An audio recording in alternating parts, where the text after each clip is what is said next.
अस्सलामु अलैकुम वरहमतुल्लाहि वबरकातुहू।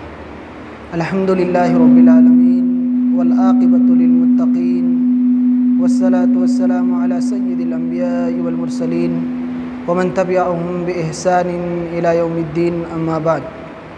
फ़अऊज़ु बिल्लाहि मिनश शैतानिर रजीम। बिस्मिल्लाहिर रहमानिर रहीम। व मिन आयातिही अन खलक़ लकुम मिन अनफुसिकुम अज़वाजन लितस्कुनू इलैहा व जअल बैनकुम मवद्दतन व रहमा। तमाम किस्म की तारीफ़, तौसीफ़, बड़ाई व बुज़ुर्गी उस अल्लाह रब्बुल आलमीन के लिए लायक और ज़ेबा है जिसने हमें दीन की कुछ बातें कहने के लिए ये सुनहरा मौका इनायत फरमाया है। हमारी आज की जो गुफ्तगू है वो इस्लाम में औरत के मकाम के सिलसिले में है।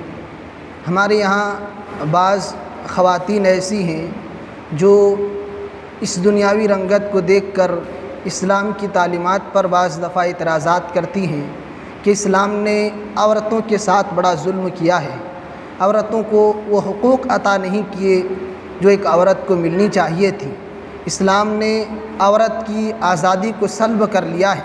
जबकि अगर ये जानना हो कि इस्लाम ने एक औरत को कितना ऊंचा और बुलंद मकाम अता किया है तो इस्लाम से पहले की जो तारीख़ है, इस्लाम से पहले का जो ज़माना है, उस ज़माने पर गौर व फ़िक्र किया जाए। इस्लाम से पहले की अगर बात करेंगे तो एक ऐसा दौर, एक ऐसा ज़माना था कि जहालत की भरमार थी और औरतों के सिलसिले में उनके हुकूक़ सल्ब कर लिए जाते थे। औरत इंतहाई पस्ती में गिर चुकी थी, उनके जो हिस्से थे वो हिस्से और हुकूक़ सल्ब कर लिए जाते थे।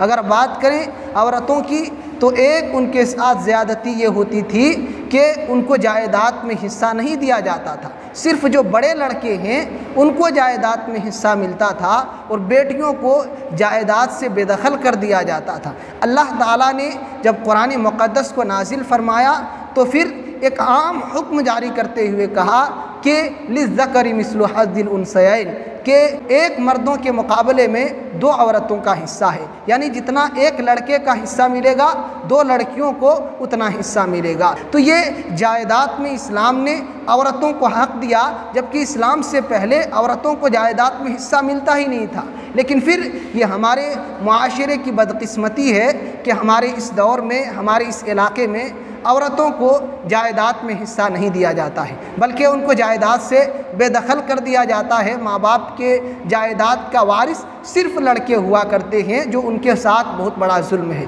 औरत भी, बेटी भी उस घर का एक हिस्सा है, उनको जायदाद में अल्लाह ने हक़ दिया है, लिहाजा उनको उनका हक़ मिलना चाहिए। एक दूसरी जो ज़्यादती बच्चियों के साथ और बेटियों के साथ इस्लाम से पहले हुआ करती थी वो ये कि तलाक़ का कोई निज़ाम नहीं था। इंसान जब शादी करता था तो अपनी बीवी को खिलवाड़ बना देता था, उनको सताता था, एक मरतबा तलाक़ देता फिर रुजू कर लेता था, एक मरतबा तलाक़ देता फिर रुजू कर लेता। इस तरीके से औरत की ज़िंदगी तबाह व बर्बाद हो जाया करती थी और उनकी ज़िंदगी न बसती थी और ना ही उनको आज़ाद किया जाता था कि वो किसी दूसरे से शादी कर ले। इस्लाम जब आया, अल्लाह ताला ने कुरान मुक़द्दस में उसकी तहदीद कर दी कि अत्तलाक़ु मर्रतान फ़इम्साकुम बिमारूफ़िन अव तस्रीहुम बिइहसान, कि मर्द को तलाक़ देने का इख्तियार सिर्फ़ 2 मरतबा है और 2 मरतबा के बाद तीसरी तलाक़ देते ही औरत हमेशा के लिए औरत मर्द से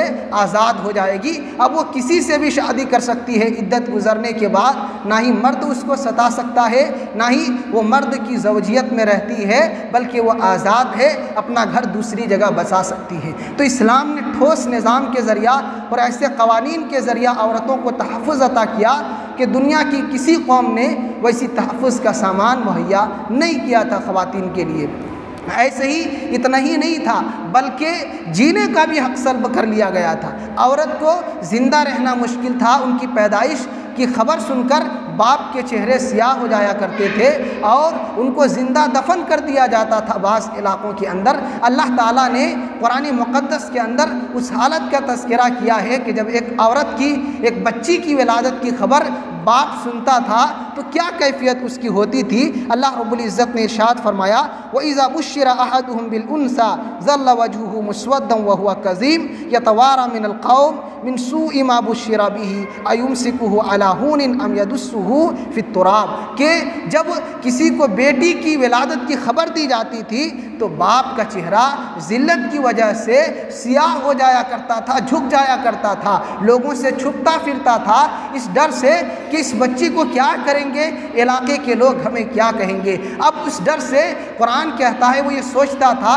कि क्या ज़िल्लत और रुसवाई के साथ इस बच्ची को कबूल कर लूँ या ये कि मिट्टी में इसको दफन कर दूँ। और इस्लाम से पहले के ऐसे वाक़यात मौजूद हैं कि जिंदा दफन कर दिया जाता था। आज हमारे इलाके के अंदर एक दूसरी सूरत है, वो ये कि जब पता किया जाता है कि माँ के पेट में बच्ची है तो या तो इंजेक्शन के ज़रिया या तो ऑपरेशन के ज़रिया या तो दवाओं के ज़रिया उस बच्ची को पेट ही में मार दिया जाता है।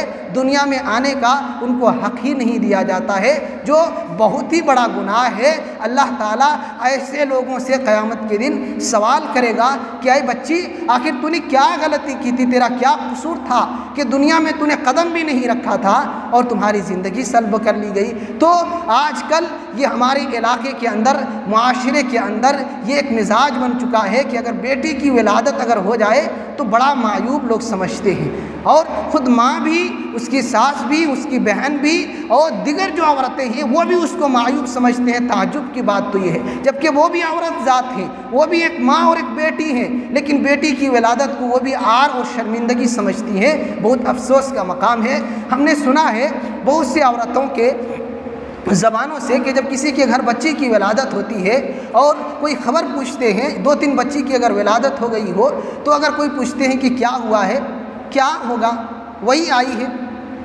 आई है जो पहले मतलब लड़की पैदा हुई थी, इस बार भी लड़की पैदा हुई है। तो ये मतलब इंतहाई हकारत की निगाह से और इंतहाई ज़िल्लत आमेज़ लहजे में उसको जवाब दिया जाता है, जबकि ऐसा हरगिज़ नहीं होना चाहिए। बेटी अल्लाह की बहुत बड़ी नेमत है, बेटी अल्लाह की बहुत बड़ी नेमत है। खुसूसन ख़वातीन से ये कहना है कि आप इस बात को समझें। अगर आपके माँ बाप उसी तरीके से, जिस तरीके से आज आप अपने बच्चों और बच्चियों को पेट ही में मार देती हैं, अगर आपके माँ बाप आपके साथ ऐसा ही सलूक करते तो क्या आप दुनिया के अंदर आ सकती? क्या इस दुनिया के नज़ारे, इस दुनिया को देख सकती? इसके खुशनुमा मंज़र को आप देख सकती? हरगिज़ नहीं। आपके माँ बाप ने जिस तरीके से आपको इस दुनिया में आने का हक़ दिया है, आपके बच्चों का भी हक़ है कि अल्लाह ने उनको ज़िंदगी दी है, वो इस दुनिया में आए। और क्या पता जिस बच्चे को आप कत्ल कर दे रही हैं, मार दे रही हैं, हो सकता है वही बच्चा आपके लिए ज़िंदगी में दुआ करता और आप जन्नत चली जाती। अल्लाह ताला उसी बच्चे की वजह से आपको जन्नत में आला मकाम अता कर देता। क्या खबर हमारे कौन बच्चे हमारे लिए आखिरत में निजात के ज़रिया बन जाए। लिहाजा कहना ये है हमारी माँओं और बहनों से कि इस्लाम से पहले का ये रवैया था कि बच्चों को ज़िंदा दफन कर दिया जाता था, जबकि इस्लाम ने इस चीज़ को बहुत बड़ा गुनाह करार दिया है। लिहाजा हम अपने बच्चों को जो भी अल्लाह नेमत दे उसको खुशी खुशी कबूल करें और कभी भी अपने बच्चों को कत्ल ना करें, चाहे बेटे हों या बेटियां हों। अल्लाह ने दिया है, ज़रूर उसमें हमारी दुनिया और आखिरत के लिए कोई खैर और कोई सादत होगी जिसकी वजह से अल्लाह ताला ने हमें वो अता किया है। तो कहना ये है कि इस्लाम से पहले औरतों को इंतहाई ज़िल्लत की निगाह से देखा जाता था, बल्कि उनको ज़िंदा दफन कर दिया जाता था, बचपन ही में उनको मार दिया जाता था। इस्लाम ने उससे मना किया और जीने का हक़ दिया। और अगर हिंदू धर्म की बात करेंगे तो ख़ुद हमारे हिंदुस्तान के अंदर एक ज़माना था जबकि औरतों के सिलसिले में हिंदू धर्म में ये कानून और ये निज़ाम था कि शौहर अगर मर जाए तो उसके साथ बीवी को भी उसी के चिता में जला दिया जाता था, जिंदा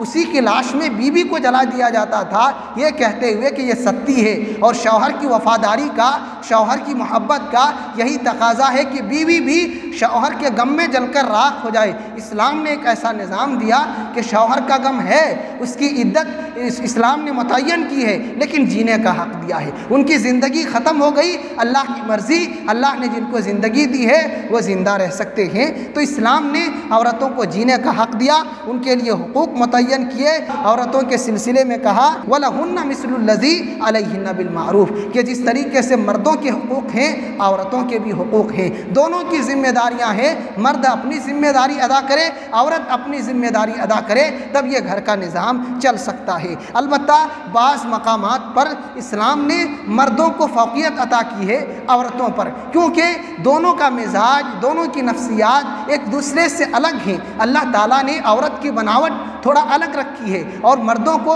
एक दूसरे अंदाज से अल्लाह रब्बुल इज़्ज़त ने पैदा किया।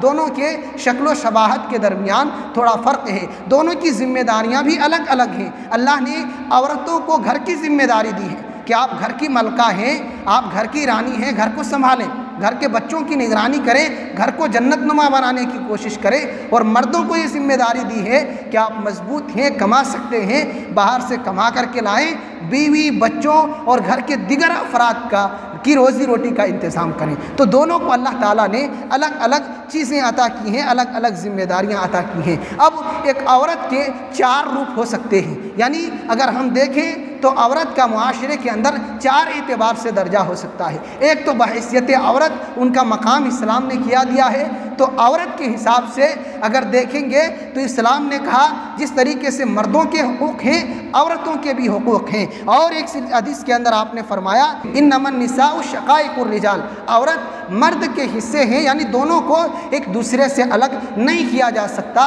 दोनों अगर एक जगह मुज्तमा होते हैं, जमा होते हैं, तभी जाकर ये मुआशरा और ये ज़िंदगी आगे चल सकती है। अल्लाह ताला ने इसीलिए शादी का जब तज़किरा किया है, मियाँ बीवी के तज़किरे में अल्लाह ताला ने इरशाद फरमाया कि वमिन आयातिही अन खलक़ लकुम मिन अनफुसिकुम अज़वाजा, कि अल्लाह की निशानियों में से एक अज़ीम निशानी ये है कि अल्लाह ताला ने तुम्हारे ही नफ्स से तुम्हारे जोड़े पैदा किए, तुम्हारी बीवियों को अल्लाह ताला ने पैदा किया है लितस्कुनु इलैहा, ताकि तुम सुकूनत इख्तियार करो, ताकि तुम इत्मीनान हासिल करो। तो ये मर्द और औरत का जो रिश्ता है ये सुकून के लिए है, इत्मीनान के लिए है, ज़िंदगी में जहाँ परेशानियाँ हैं उन टेंशनों को दूर करने के लिए है।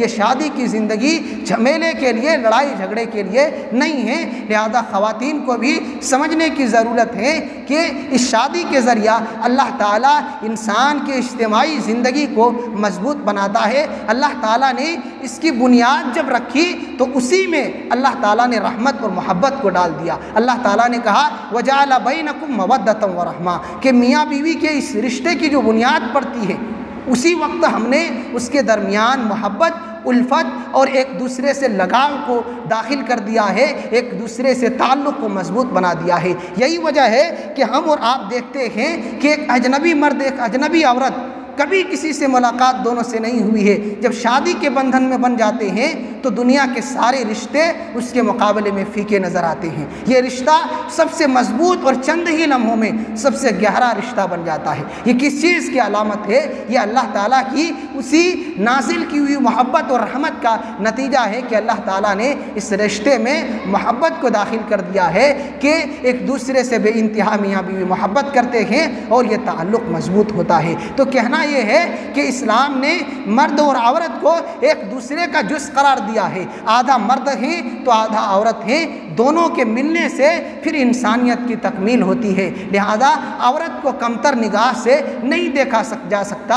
औरत इस माशरे की कमतर खातून नहीं है, उसको हकारत और ज़िल्लत की निगाह से नहीं देखा जा सकता है। तो ये औरत के एतबार से है कि माशरे में बहैसियत औरत मर्दों के बराबर उनका दर्जा है। और दूसरी हैसियत है माँ के एतबार से। माँ अगर अपने किरदार को अदा करती हैं तो फिर उनके कदमों तले जन्नत है। अल्लाह के नबी सल्लल्लाहु अलैहि वसल्लम ने माँ के कदमों तले जन्नत कहा है। इसलिए माँ की खिदमत करने वाला, माँ बाप की देख रेख करने वाला और उनको मोहब्बत और उल्फत के साथ रखने वाला, यकीनन वो इंसान खुशनसीब है कि अपनी जन्नत को वो इंसान तैयार कर रहा है। और जो माँ बाप की नाफरमानी करते हैं, माँ बाप को सताते हैं, उनको तकलीफ़ देते हैं, उनको सोचना चाहिए कि वो खुद अपनी हलाकत का गड्ढा खोद रहे हैं, वो खुद ही अपनी तबाही और बर्बादी का ऐलान कर रहे हैं। अल्लाह के नबी सल्लल्लाहु अलैहि वसल्लम से एक मर्तबा सवाल किया गया कि अल्लाह के रसूल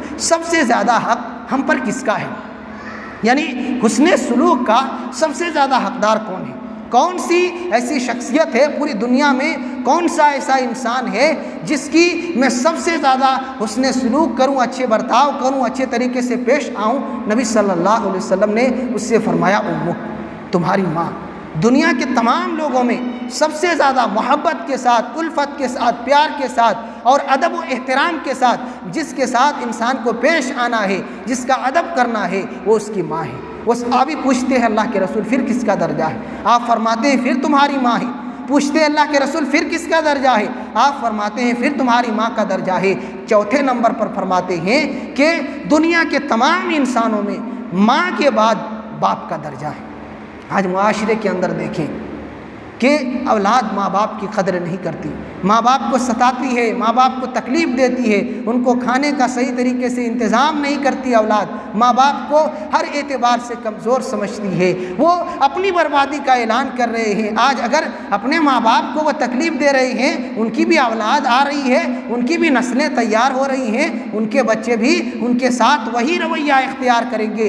दुनिया ही में अल्लाह इस नाफरमानी का बदला उसको चखाएगा कि उसकी औलाद अपने माँ बाप को सताएगी। और अल्लाह ताला ने खुसूसियत के साथ कुरानी मुक़द्दस के अंदर माँ बाप के साथ माँ का दर्जा ज़्यादा बयान किया है और उनके साथ ज़्यादा हुस्न सलूक करने का हुक्म दिया है कि माँ ने बड़ी मुशक्क़त के साथ अपने बच्चे को पाला है, अपने हमल के अंदर दूध पिलाया है, 2 साल के अंदर उनकी परवरिश की है पूरे बचपन की। इसलिए माँ का अदब, माँ का एहतराम और माँ का मकाम इस्लाम की निगाह में ज़्यादा है। तो कहना ये है कि शरीयत की निगाह में औरत बहैसियत माँ अगर अपना किरदार अदा कर दे तो उसके कदमों तले जन्नत है। माँओं को चाहिए कि वो अपने मकाम और मर्तबे को पहचाने, अपने बच्चों को गाने ना सुनाएं, अपने बच्चों को फिल्में ना दिखाएं, अपने बच्चों को गीत ना सिखाएं, बल्कि अपने बच्चों को कुरान की आयतें सिखाएं, अपने बच्चों को इस्लामी दुआएं सिखाएं, अपने बच्चों को पढ़ने की तालीम और तरगीब दें, अपने बच्चों के लिए ट्यूशन का इंतज़ाम करें। और अगर आप खुद ही थोड़ा बहुत पढ़ी लिखी हैं तो जितना हो सके अपने बच्चों को घर में एक वक्त मुतय्यन करें और अपने बच्चों को पढ़ाएं। इसलिए कि आपका दर्जा शरीयत में बहुत ऊंचा है, आप माँ हैं, आपके कदमों तले जन्नत है, उस मकाम का आप लिहाज रखें। आप बेअदबी, बेहयाई, बदअखलाकी, बदज़बानी का मुज़ाहरा न करें, बल्कि अपने बच्चों की सही इस्लामी तरबियत करें, अपने घर को जन्नत बनाने की कोशिश करें कि शरीयत में आपका मकाम बहुत ही ऊंचा है, आपका दर्जा बहुत ही बुलंद है। लिहाजा आप अपने मकाम और मर्तबे को पहचानें। अल्लाह के नबी सल्लल्लाहु अलैहि वसल्लम के पास एक और सहाबी आते हैं और आपसे कहते हैं अल्लाह के रसूल, मैं जिहाद में जाना चाहता हूँ, मैं अल्लाह की राह में अल्लाह के दीन की सरबलंदी के लिए लड़ने के लिए जिहाद में जाना चाहता हूँ, कुर्बान होना चाहता हूँ। अल्लाह के हबीब सल्लल्लाहु अलैहि वसल्लम ने कहा, ऐ अल्लाह के बंदे, क्या तुम्हारी माँ अभी ज़िंदा है? कहा अल्लाह के रसूल बिल्कुल, हमारी माँ अभी बाहयात है, ज़िंदा है। कहा जाओ तुम अपनी माँ की खिदमत करो, तुम अपनी माँ की खिदमत करो, इसलिए कि फ़इन्नल जन्नता तहता रिजलैहा, जन्नत तेरी माँ के कदमों तले है। अल्लाह अकबर, कितनी बड़ी बशारत है। एक माँ का दर्जा शरीयत ने कितना बुलंद किया है। वो औरत, वो खातून जिसको ज़िल्लत की निगाह से देखा जाता था, इस्लाम ने कहा तेरे कदमों तले जन्नत है। तो मामूली नहीं है, मुआशरे का एक मुमताज़ और बावकार एक हिस्सा है आप, और आपका दर्जा शरीयत की निगाह में बहुत ही ऊंचा और बहुत ही बुलंद है। लिहाजा मेरी माओं, आप अपने मकाम, अपने दर्जे और अपनी हैसियत को पहचानें। आप अपने बच्चों की सही तरबियत करें, उनको एक अच्छा इंसान, एक अच्छा मुसलमान बनाने की कोशिश करें। आप कुछ भी कर सकते हैं, क्योंकि आप ही के पास तो बच्चे बड़े होते हैं, आप ही के गोद में खेलते खेलते वो दुनिया को देखते हैं। आप जो सिखाएंगी बच्चा वही सीखेगा, आप जो तालीम देंगी बच्चा वही तालीम हासिल करेगा। लिहाजा अब आपके ऊपर है कि माँ अपने बच्चे को क्या सिखाती है। आप चाहें तो अपने बच्चे को अच्छा आलिम दीन बना सकती हैं, नमाजी बना सकती हैं। आप चाहें तो एक गवैया भी बना सकती हैं, बदकिरदार, बद अखलाक और दुनिया का बुरा से बुरा इंसान बना सकती हैं। क्योंकि अगर आप तरबियत करेंगी, बच्चा आपका एक अच्छा इंसान बनकर मुआशरे में निखरेगा। आप अगर अपने बच्चे की सही तरबियत नहीं करेंगी, आपका बच्चा तबाह व बर्बाद हो जाएगा, आपको भी, आपके घर को भी, आपके ख़ानदान को भी तबाह व बर्बाद कर देगा। लिहाजा मेरी माँओं से गुजारिश है कि बहैसियत माँ आपका दर्जा बहुत ही ऊंचा और बहुत ही बुलंद है। एक तीसरी हैसियत है बीवी की। बीवी जब एक घर से दूसरे घर में आती हैं, जब एक बेटी दूसरे के घर को बसाती है तो उसके घर में जाते ही सबसे पहले बड़ा काम जो करती है वो अपने शौहर के शर्मगाह की हिफाजत करती है। जायज़ तरीके से अल्लाह ताला ने बीवी की सूरत में उनको एक तोहफ़ा अता किया कि आप अपने ख्वाहिशात की तकमील कर सकते हैं, अपने जायज़ ख्वाहिश को पूरा कर सकते हैं बीवी की सूरत में। तो बीवी जब किसी के घर जाती है तो शौहर को बुराई से रोकती है, ज़िना से रोकती है, उनके घर को बेहतर बनाती है, शौहर की खिदमत करके अपने आप को मुबारक और बासआदत खातून बनाती है। और साथ ही साथ एक बीवी अगर अच्छी हो जाए, अगर बीवी अच्छी हो तो शौहर के लिए दुनिया की सबसे अजीम दौलत है, सबसे अजीम नेमत है। नबी अक़दस सल्लल्लाहु अलैहि वसल्लम फरमाते हैं इन्न दुनिया कुल्लहा मताउन व खैरु मताइ दुनिया अल मरअतु सालिहा, कि पूरी दुनिया चंद दिन का सामान है, फ़ायदा उठाने के लिए चंद दिन की ज़िंदगी है और फ़ायदे के सामान है ये दुनिया। और दुनिया की तमाम दौलतों में सबसे अजीम दौलत नेक बीवी है। तो एक औरत, एक बीवी अगर नेक बन जाए, अपने किरदार को संवार ले, अपने अखलाक को बना ले, अपने किरदार को बदनुमा दाग न लगने दे, तो वो औरत दुनिया का सबसे कीमती दौलत है। एक इंसान के पास सोने के पहाड़ हैं, पूरी दुनिया के ख़जाने हैं, और एक दूसरा इंसान है जिसके पास अल्लाह ताला ने नेक बीवी का तोहफ़ा अता किया है, पाकीज़ा खातून है, शौहर की फरमाबरदार हैं, बाहया औरत हैं, अपने घर को जन्नत बनाती है, इबादत गुजार खातून है। शरीयत कहती है पूरी दुनिया की दौलत एक जानिब, और ये मुबारक और ये पाकीज़ा खातून, ये बाहया खातून, ये ईमान वाली खातून उन सब दौलतों के मुकाबले में उनसे अजीम तर है कि ये दुनिया का सबसे कीमती सरमाया है, दुनिया की सबसे अजीम दौलत है। लिहाजा ऐ मेरी बहनों, आप अगर बीवी हैं तो आप अपने मकाम को समझें, आपका दर्जा बहुत बुलंद है। कितना बुलंद है, एक और हदीस सुनिए। नबी सल्लल्लाहु अलैहि वसल्लम फरमाते हैं कि तुम में से बेहतर इंसान वो है जो अपनी बीवियों की निगाह में बेहतर हो। व अना खैरुकुम li अहली, और मैं अपनी बीवियों की निगाह में बेहतर हूँ। कहना यह है इस नुक्ते में कि वो मर्द अच्छा है, वो मर्द बेहतर है, वो मर्द एक अच्छा इंसान है जिसकी बीवी ये गवाही दे कि मेरा शौहर एक अच्छा इंसान है, मेरा शौहर मेरे हुकूक की अदायगी करता है, मेरी जिम्मेदारी को सही तौर से अदा करता है, मेरे साथ ज़्यादती नहीं करता, मेरे हुकूक को कभी ज़ब्त नहीं करता है, मेरे हुकूक में कभी कमी नहीं करता, मेरा शौहर अच्छा है। अगर बीवी ये गवाही दे दे कि मेरा शौहर अच्छा है तो वह इंसान दुनिया का अच्छा इंसान है। और जिसकी बीवी ये गवाही दे कि मेरा शौहर बद अखलाक है, मेरा शौहर शराबी है, मेरा शौहर बदज़बान है, मेरा शौहर बुरा है, तो वह इंसान दुनिया में दूसरों के सामने चाहे जितना अच्छा बनने की कोशिश करे वो अच्छा इंसान नहीं हो सकता।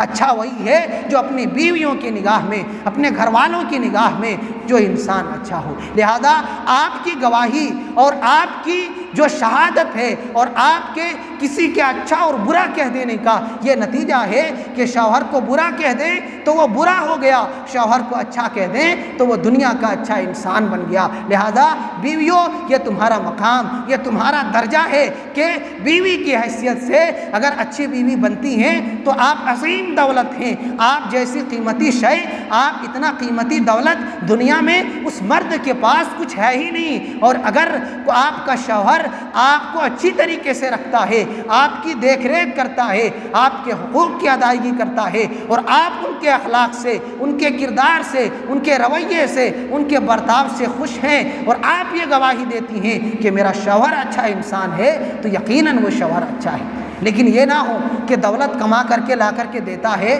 और खूब हमें जेवर और गहने ला करके देता है, इसलिए हम कहते हैं शौहर अच्छा है। नहीं, अगर दीनदारी के एतबार से, शरीयत पर अमल करने के एतबार से, कुरान और सुन्नत पर चलने के एतबार से, शरई हुकूक व आदाब का लिहाज रखने के एतबार से अच्छा है तो अच्छा है। वरना आज कितने ऐसे शौहर हैं जो दुनियादार हैं, दुनियावी एतबार से बीवियों को खूब अच्छा रखते हैं, लेकिन दीनी एतबार से ना खुद ही दीन पर अमल करते हैं, ना बीवी बच्चों को दीन की तरगीब देते हैं। तो वैसा शौहर अच्छा नहीं हो सकता जो अल्लाह की शरीयत का नाफरमान हो। तो कहना यह है कि बीवी की हैसियत से अगर औरत अपना किरदार अदा कर दे तो ये दुनिया की सबसे कीमती दौलत है।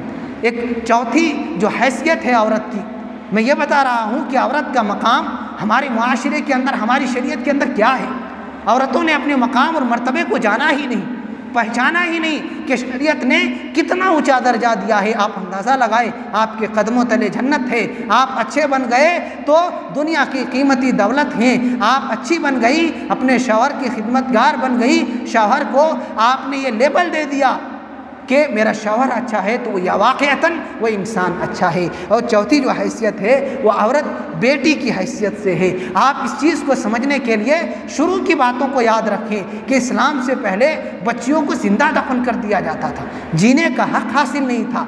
माँ बाप बच्चों को कत्ल कर दिया करते थे, ज़मीन में कब्र को खोद कर, गड्ढा खोद कर दफन कर दिया करते थे। ऐसे नाजुक हालात में जब इस्लाम की रोशनी तुलू हुई, इस्लाम का सूरज तुलू हुआ, तो इस्लाम ने कहा नहीं, औरत भी इस मुआशरे का एक हिस्सा है, उनको भी जीने का हक है, उनके भी हुकूक हैं। वो अगर ना हो तो ये ज़िंदगी चल ही नहीं सकती। लिहाजा उनके हुकूक की हिफाजत ज़रूरी है। लिहाजा बेटियों की हिफाजत की इस्लाम ने और उनको तहफ़्फ़ुज़ अता किया इस्लाम ने, और कहा कि उनके साथ ये कत्ल का जो मामला है ये बहुत बड़ा गुनाह है। क़यामत के दिन अल्लाह पूछेगा ऐसे लोगों से कि क्यों अपने बच्चों को तूने कत्ल कर दिया था। तो बेटी की हैसियत से अगर देखना चाहते हैं तो क्या दर्जा है, आप अंदाज़ा लगाएं। आयशा सिद्दीक़ा रज़ी अल्लाह अन्हा फरमाती हैं, एक वाक़या है सही बुखारी के अंदर कि एक औरत, आयशा सिद्दीक़ा फरमाती हैं कि एक औरत मेरे पास आई, 2 बच्चियाँ थीं उनके साथ, उनकी 2 बेटियां उस खातून के साथ थीं। एक माँ के ममता को आप देखिए कि माँ का जज्बा क्या होता है। वो औरत भीख मांगते हुए दोनों बच्चे को लेकर आयशा सिद्दीक़ा के दरवाजे पर पहुंचती हैं। आयशा सिद्दीक़ा कहती हैं मेरे घर में भी इत्तेफाक से कुछ नहीं था सिवाय एक खजूर की। अल्लाह अकबर, नबी सल्लल्लाहु अलैहि वसल्लम की बीवी हैं, कायनात के इमाम की बीवी हैं, और घर के फ़क्र फाका का ये आलम है कि सिर्फ एक खजूर है खाने के लिए घर में। आज हमारे पास दौलतों के अंबार हैं, फिर भी नाशुक्री कि हमारे घर में खाने को कुछ भी नहीं है। ये औरतें नाशुक्री करती हैं कि हमें कुछ खाने को नहीं मिल रहा है और कुछ कमाता ही नहीं है मेरा शौहर। लिहाजा उस सहाबियात की तरफ, उम्महातुल मोमिनीन की तरफ बने कि एक खजूर, और वह भी सदका कर देती है। वो औरत आती है मांगने के लिए, आयशा सिद्दीक़ा फरमाती है एक खजूर मेरे पास है, मैं उन खजूर को उस औरत को दे देती हूँ। अब वो औरत, उसका जज्बा देखिए, ममता देखिए, उस खजूर के 2 टुकड़े करती हैं, 2 हिस्से में उसको तकसीम करती हैं। एक बच्ची को एक टुकड़ा, खजूर के दूसरे टुकड़े दूसरी बच्ची को, और ख़ुद कुछ नहीं खाती, खुद कुछ नहीं खाती और वहाँ से बाहर निकल जाती हैं। अल्लाह के नबी सल्लल्लाहु अलैहि वसल्लम उसी वक्त घर में तशरीफ़ लाते हैं, वाक़े को की खबर मिलती है। आप सल्लल्लाहु अलैहि वसल्लम इरशाद फरमाते हैं कि मनिब्तुलिया मिन हाज़िहिल बनाति बिशैइन कुन्ना लहू सित्रम मिनन नार, कि जो शख्स भी इस दुनिया में बेटियों के ज़रिए आजमाया गया तो ये बेटियाँ क़यामत के दिन अपने माँ बाप के लिए जहन्नम से आड़ हो जाएंगी। अल्लाह अकबर, मेरी माँओं और बहनों, आप गौर करें, जिस बच्ची को आप कत्ल कर दे रही हैं, जिस बेटी को आप आर समझ करके दुनिया में आने से पहले उसको ख़त्म कर देती हैं, ये बेटियां, हदीस कहती है, अपने माँ बाप के लिए जहन्नम से आड़ हैं, माँ बाप को जहन्नम में जाने नहीं देंगी कि ये मेरे माँ बाप हैं, मेरी परवरिश की हैं, मेरे ज़िंदगी की रोज़ी रोटी का बड़ी मुश्किल से इंतज़ाम किया है, इसलिए रब्बे करीम आज ये मेरे माँ बाप जहन्नम में नहीं जा सकती। अल्लाह के हबीब सल्लल्लाहु अलैहि वसल्लम की एक और रिवायत है कि जिसकी 3 बेटियां हों, अच्छी तरीके से उसकी परवरिश करे,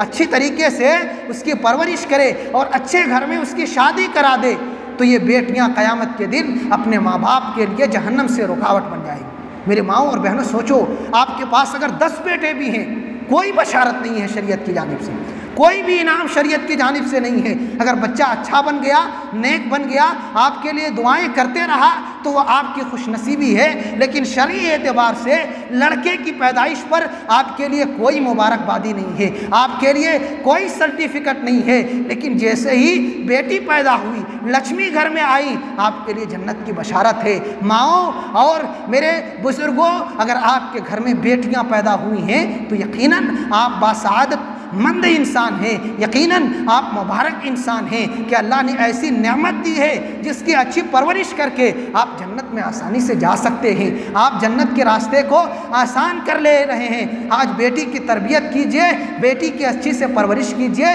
जन्नत के रास्ते को आसान बनाइए। मेरी माओ, बेटियों को कमतर न समझें। ये बेटियां आपके लिए जन्नत की सर्टिफिकेट हैं, जन्नत का पैगाम है। ये आते ही आपके लिए खुशखबरी है कि माओ, तेरी खिदमत की वजह से, तेरी ममता की वजह से और आज तेरी तरबियत और तेरी परवरिश की वजह से इंशाअल्लाह क़यामत के दिन हम तेरे हक़ में सिफारिश करेंगे और तुझे जन्नत में लेकर के जाएंगे। तो मेरी माओ और बहनों, अपने बेटियों की हिफाजत करें, उनकी सही तरबियत करें, एक अच्छा मोमिना खातून बनाएं, एक पक्का मुसलमान औरत बनाएं, इसलिए कि इस्लाम में बड़ा दर्जा है, बड़ा मकाम है औरत का। उसने ये दर्जा दिया है कि बेटी के हैसियत से अगर किसी के घर ये बेटी पैदा हो जाती है तो जन्नत का पैगाम है। शर्त ये है कि माँ बाप अपने बच्चियों की, अपने बेटियों की सही तरबियत करें, अच्छे घर में नेक ख़ानदान में अपने बच्चियों का रिश्ता कराएं। इंशाअल्लाह ये बेटियां अपने माँ बाप के लिए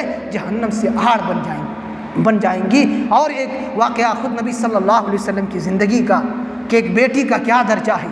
नबी कायनात सल्लल्लाहु अलैहि वसल्लम पूरी कायनात के इमाम, तमाम पैगंबरों के भी इमाम, दुनिया के भी इमाम और आखिरत में भी सारे नबियों और सारे इंसानों की इमाम, आपकी बेटी फातिमतुज़ ज़हरा रज़ी अल्लाह अन्हा, आपकी सबसे छोटी साहबजादी। आपकी 4 बेटियां हैं, 4 बेटियों में सबसे छोटी बेटी फातिमतुज़ ज़हरा रज़ी अल्लाह अन्हा।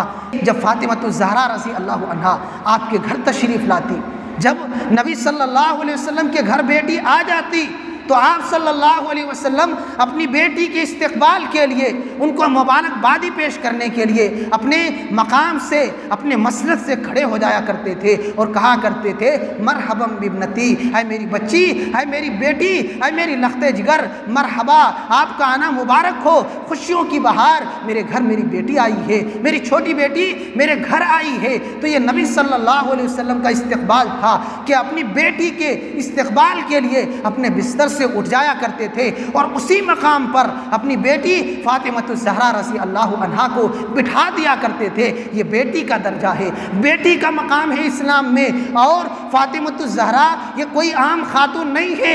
नबी सल्लल्लाहु अलैहि वसल्लम फरमाते हैं, कई लोगों, ये मेरी बेटी जन्नत में दुनिया की तमाम औरतों की सरदार होंगी, ये जन्नत की सरदार है मेरी बेटी फातिमा। तो ये आपकी छोटी बेटी थी। और एक बात मैं यहाँ ये भी कह दूँ कि अगर ये बेटियां मुसीबत होती, ये बेटियां अगर माँ बाप के लिए आर होती तो अल्लाह ताला कभी भी अपने प्यारे हबीब को 4 बेटियां अता नहीं करता। जो मुसीबत हो, अपने महबूब को ऐसी मुसीबत अल्लाह दे ही नहीं सकता। यकीनन ये बेटियां नेमत हैं और ये बेटियां बड़ी ही मुबारक हस्ती हैं इंसान के लिए। लिहाजा मेरी माँओं और बहनों से ये गुजारिश है कि बेटियों को कमतर ना समझें। इस्लाम ने बेटियों को बड़ा मकाम और बड़ा मर्तबा दिया है, लिहाजा इस मकाम और मर्तबे का पासो लिहाज रखें। आप अगर एक बेटी हैं तो फिर बेटी कैसी होनी चाहिए, शौहर की इताअत कैसे करे, माँ बाप की फर्माबरदारी कैसे करे, और जिस माँ ने जन्म दिया है किस तरीके से माँ बाप से पेश आए। बेटियों को भी चाहिए कि माँ बाप का वैसा एहतराम और वैसा अदब करे। लिहाजा आखिर में जो कहना है वो ये है कि बेटियाँ अल्लाह ताला की बहुत बड़ी नेमत हैं और औरत का इस्लाम में बहुत ही ऊँचा मकाम और मर्तबा है। इतना ऊँचा कि दुनिया की किसी तहजीब ने, दुनिया के किसी कौम ने और किसी भी मज़हब ने औरत को उतना बुलंद मकाम और उतना बुलंद मर्तबा अता नहीं किया जितना इस्लाम ने किया है। इस्लाम में कुरान मुक़द्दस का जब नुज़ूल हो रहा था, सहाबियात ने कहा, अल्लाह के रसूल, कुरान के जो अहकामात हैं सिर्फ मर्दों ही से खिताब हैं, औरतों से अल्लाह मुखातब ही नहीं होता। उस पर अल्लाह ताला ने सूरतुल अहज़ाब की आयतें नाजिल की और उसमें बशारत सुनाई कि जो सदका करने वाले मर्द, सदका करने वाली औरतें, रोज़ा रखने वाले मर्द, रोज़ा रखने वाली औरतें, और अपने शर्मगाहों की हिफाजत करने वाले मर्द, अपने शर्मगाहों की हिफाजत करने वाली औरतें। इस तरीके से चंद खूबियों का तज़किरा किया और आखिर में फरमाया कि अल्लाह ताला ने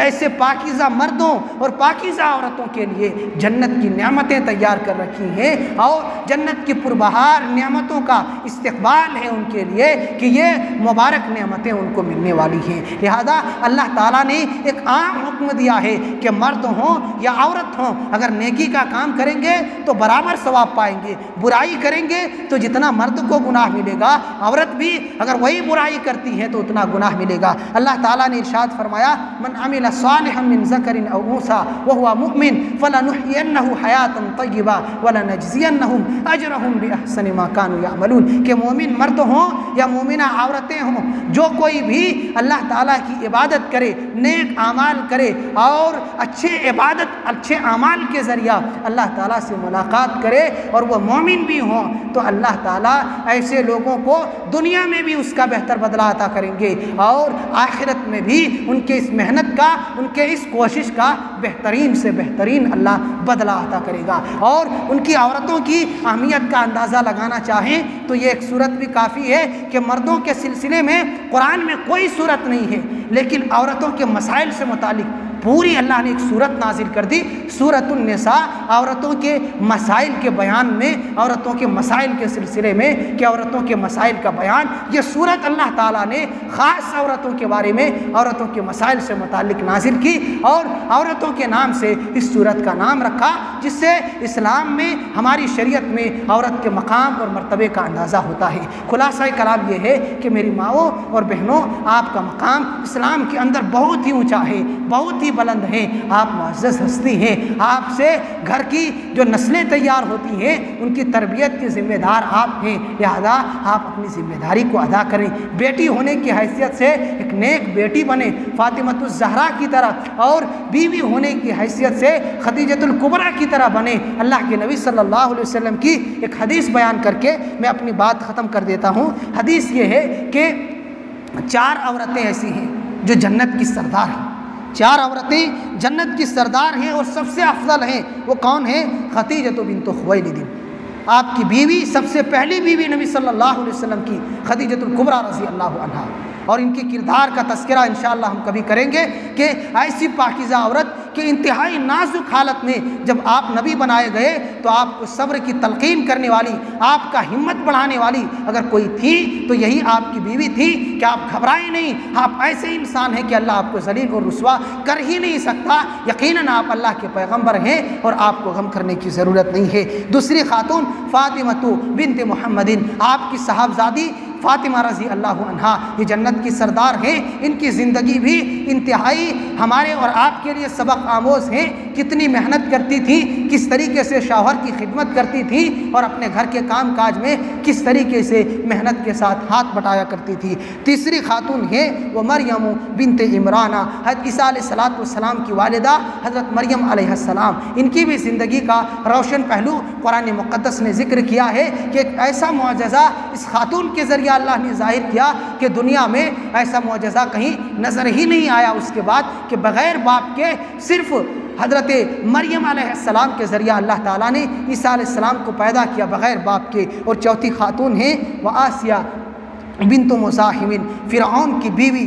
फ़िरऔन जिसने दुनिया में कहा था मैं अल्लाह हूँ, अल्लाह को छोड़कर उसने खुदाई का दावा किया था, उसकी बीवी मोमिना है। उसी घर में जहाँ इतना बड़ा नाफरमान है, उसी घर में मोमिना खातून है जो अल्लाह की फर्माबरदार हैं। तो अल्लाह के हबीब फरमाते हैं ये खातून भी जन्नत की सबसे अफजल औरतों में शुमार की जाएगी और ये 4 औरतें जन्नत की सबसे अफजल खातून हैं। लिहाजा ख़वातीन से खुसूसन गुजारिश है कि इन औरतों को आप आइडियल बनाएं, नमूना बनाएं। फ़ातिमतुज़ ज़हरा की तरह बने, आप आयशा सिद्दीक़ा की तरह बने, आप खदीजतुल कुबरा की तरह बने और इस तरीके से मरियम बिन्त इमरान की तरह बने। और जो हमारी मोमिना और पाकीज़ा ख़वातीन हैं, सहाबियात हैं, उनकी ज़िंदगी को आइडियल और नमूना बनाएं। ये गवैये की औरतें और ये नाच गाने वाली औरतें, इनको आप अपना आइडियल ना बनाएं। इनके लिबास, इनके पोशाक, इनके रहन सहन को आप अपना तौर तरीक़ा ना बनाएं, बल्कि इस्लाम के तौर तरीक़े पर ज़िंदगी गुजारें। अल्लाह ताला से दुआ है कि अल्लाह ताला तो हम तमाम लोगों को ये जो बातें बताई गई हैं उस पर अमल पैरा होने की तौफ़ीक दे।